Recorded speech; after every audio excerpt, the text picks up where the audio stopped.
Here's one for you. How much time have you spent exercising your brain?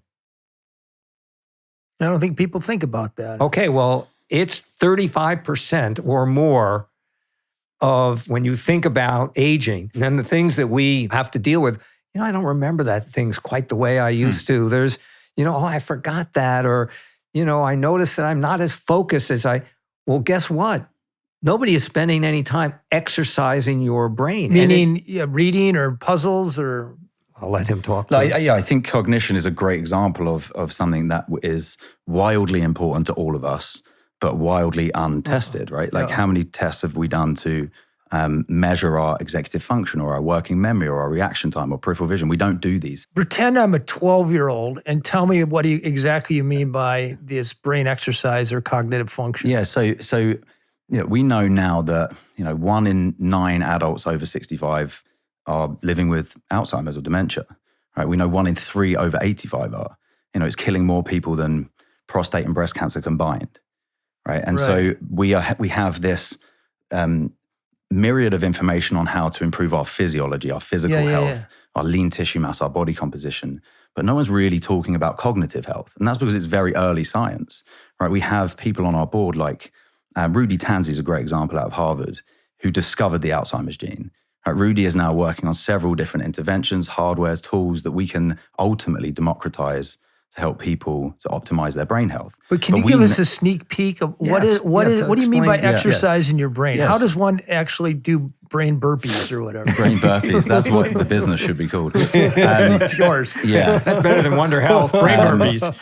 Yeah, so there's a great tool that Rudy developed with a scientist called Battelle, both out of Harvard, called Neuro, which is a selection of different tests that are aimed to measure our brain function effectively. And this is a relatively inexpensive piece of hardware, which it's a VR headset. Yeah, VR headset and a set of interactive things that you are doing to where you're actually having data come in and you're reacting to it physically.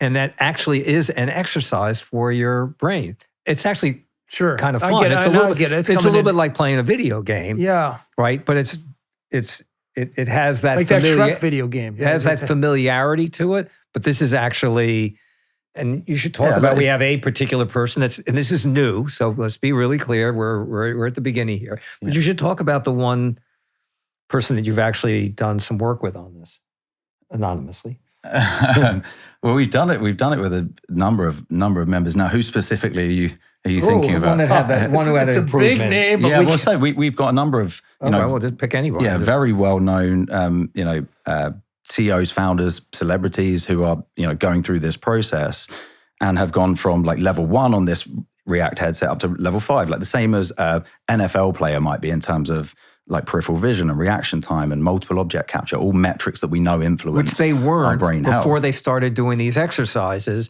Now, just to tell you when you say exercises, it's 6 minutes twice a week. There we go. Now we're getting it. Yeah. Okay. 6 minutes twice a week. It's not a big investment. You put a headset on and you actually go through this series of exercises, tests, or whatever you want to call it, games in which you're actually doing responsive things that are it's very specific to like specific areas of the brain. So we have to remove all of the guesswork and ground this in actual evidence, right? And so then we layer over, Gene Bowman out of Harvard also is working on building neuroprotective diets and these biomarkers that will measure specific metrics in your panel that will then determine certain areas of our nutrition that we can optimize to protect our cognition. Like if we let Dragana Ruja, also out of Harvard, developing a blood plasma assay and these stress indexes to measure how sleep deprivation or chronobiology is impacting brain health. If we layer over all of these very deep dive areas of science, then we can ultimately create this sort of closed loop system where we can determine, which of these tests, technologies, hardwares ultimately can become scalable and affordable so that we can access them and improve the mental health, cognitive health of the population rather than a handful of people.